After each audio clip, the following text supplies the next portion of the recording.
dun sa impeachment trial. Ayaw siya pag-usapan ng defense team kasi pinuuna nila yung defense sa confidential funds. So, ang pinayagan lang sa akin na ikwento ay yung timeline at ipakita sa mga tao paano ba nag-develop itong impeachment kay Inday Sara.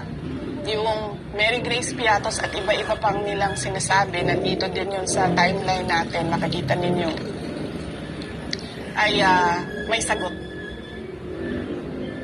Pero gusto ng mga abogado sumagot doon sa tamang venue dahil confidential funds protektado ng batas.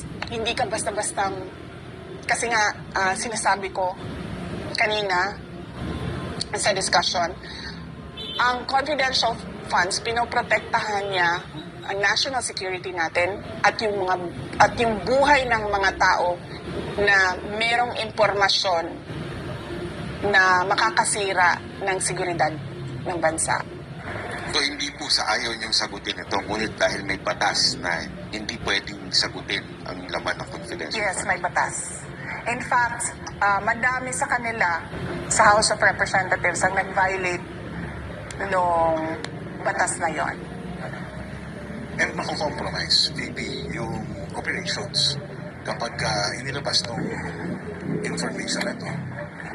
Hindi lang yung operations, pero mako-compromise yung security sector ng gobyerno natin. Kasi mag-i-explain kami kung paano nag-ooperate ang intelligence operation ng gobyerno. Makikita ng NPA, makikita ng makabayan, kaya takot ang makabayan sa confidential funds kasi alam nila na ginagamit yon para